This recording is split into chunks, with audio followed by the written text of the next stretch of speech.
paz do Senhor, alunos seminaristas do Seminário Teológico Paulo Leivas Macalão.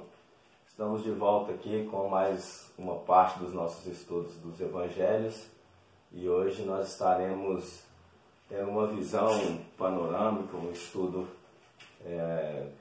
a respeito do livro do Evangelho de Marcos. Quem foi o autor desse Evangelho segundo Marcos? Esse Marcos que escreveu o Evangelho que leva o seu nome, ele era chamado também de João Marcos, segundo as Escrituras. Ele era filho de Maria, é um fato bem conhecido, vai trazer à memória dos irmãos quem seria esse Marcos, escritor do Evangelho que leva o seu nome. Ele era filho de Maria que aceitou em sua casa cultos, digamos assim, ou igreja. A igreja primitiva se reunia na casa deles. Um fato bem conhecido é quando Pedro estava preso e a igreja fazia uma contínua oração e Pedro foi então libertado por uma ação miraculosa de um anjo.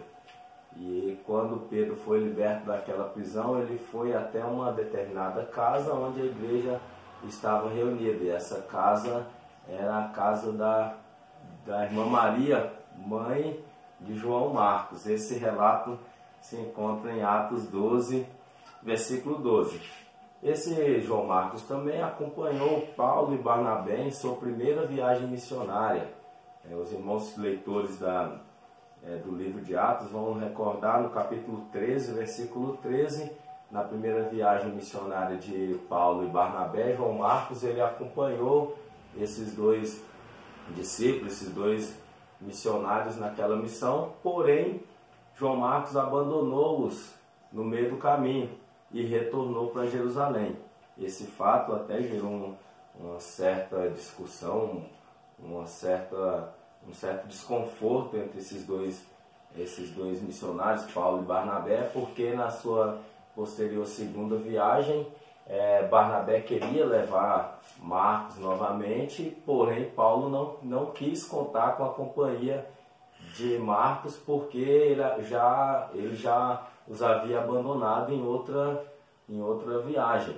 E isso fez com que Paulo e Barnabé tivessem uma discussão bem ríspida um com o outro, e Barnabé então se apartou de Paulo e foi com João Marcos para a sua segunda viagem, e Paulo, por contrapartida, foi com Silas. E o fato que se desenvolve entre Paulo e Silas, todos nós conhecemos. E esse relato se encontra em Atos 15. E posteriormente, Paulo ele pôde contar com Marcos, João Marcos, em seu ministério. No capítulo 4, versículo 1 de 2 Timóteo, nós vemos Paulo ele pedindo que João Marcos fosse ter com ele, dizendo que ele era muito útil para o ministério de Paulo. O que nós vemos aqui é que essas diferenças, esses atritos, esse desacordo, essa discórdia entre eles havia sido resolvido. E aqui, para finalizar parte sobre o autor, a gente já finaliza com uma aplicação, que a gente não deve guardar mágoas e devemos perdoar uns aos outros para que nós possamos viver em harmonia.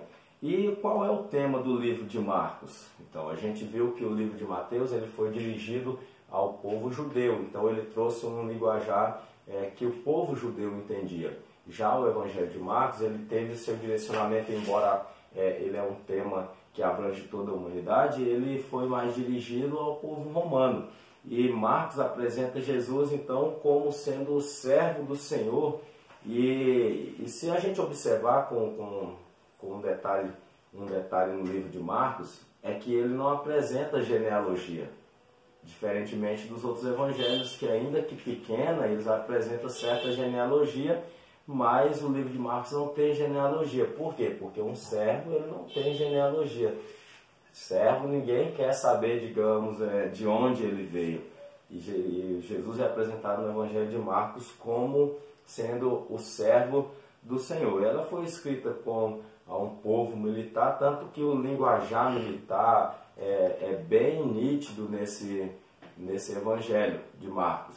E nós observamos aqui, segundo o material de apoio que a gente usa, que é a nossa revista do Seminário Teológico Paulo Leivas Macalão, que o fato de ser usado, por exemplo, as divisões de horas militares, na quarta vigília da noite, primeira, segunda vigília, a gente observa que por esse motivo a gente vê que ele falava com mais clareza ao povo romano, e demonstra, a forma de narrativa do texto de Marcos demonstra como se fosse um combatente em uma campanha militar. Então, aqui nós temos que ele demonstra como o capitão da nossa salvação em uma empreitada militar. Nós podemos ver em alguns inícios de capítulo as expressões e outra vez, e alguns dias, depois, e logo saiu, demonstrando que Jesus estava sempre ativo, invadindo o território do inimigo e vencendo. O que nós vemos até na tentação, Marcos não dá tanto detalhe, só mostra que Jesus foi levado no deserto e que venceu o inimigo e já partiu para outra campanha para ser vitorioso e triunfar novamente sobre o inimigo.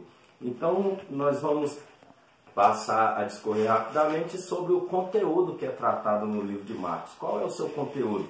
Nós temos do capítulo 1 até o capítulo 2, na divisão do livro de Marcos, nós vemos que Marcos ele descreve primeiramente nesses 2 capítulos a vinda do grande conquistador, que é o nosso Senhor Jesus. E nesse contexto é apresentado o seu nome, a sua proclamação, a vitória inicial sobre Satanás que se deu na tentação do deserto, a primeira proclamação do seu reino, e por fim dessa primeira parte do conteúdo de Marcos nós vemos as suas primeiras obras de poder, ele demonstrando poder sobre as obras do diabo.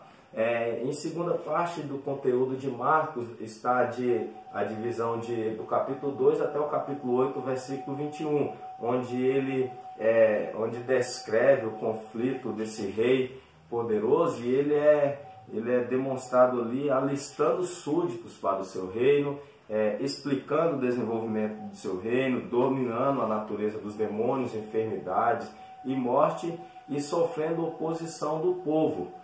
Isso é a segunda divisão do livro de Marcos. A terceira parte do livro de Marcos, ela compreende do capítulo 8 até o capítulo 13, no versículo 37.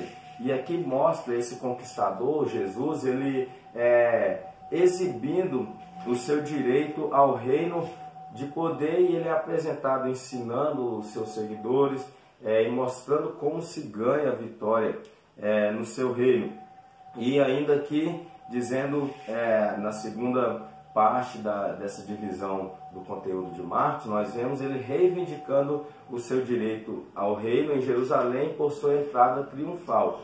Aqui uma coisa nos chama a atenção nessa primeira divisão de como os seguidores de Jesus ganham o seu reino, já entrando para a parte final, é que é bem diferente do que os judeus esperavam, do que as pessoas esperavam de um rei. No versículo 31 do capítulo 8, mostra que ele começou a ensinar dizendo que era necessário que o Filho do Homem, ou seja, que ele fosse rejeitado por muitos, e pelos anciãos e príncipes e sacerdotes, e que depois de 3 dias ele ressuscitaria. Era um assunto muito controverso, porque um rei, ele dificilmente ele deveria se entregar para ser morto, e esse rei que vem agora como servo conquistador, ele deveria se entregar para ser morto. Então é algo que vai contrário às nossas convicções como seres humanos. E por fim, na última divisão do livro de Marcos, nós temos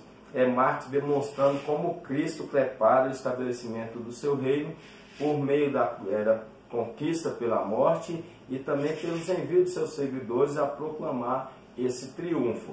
Então a divisão de Marcos basicamente se resume a isso, né? O conteúdo de Marcos, se a gente pegar o livro de Marcos e formos ler observando esse conteúdo, certamente nós teremos uma maior clareza do ministério de Jesus conforme ele é demonstrado aqui no livro de Marcos, ok? Nós voltamos logo mais em sequência com o livro de Lucas. E uma pergunta para vocês, para a gente finalizar: qual dos 4 evangelhos vocês acham que foi o primeiro a ser escrito? Qual é o mais antigo?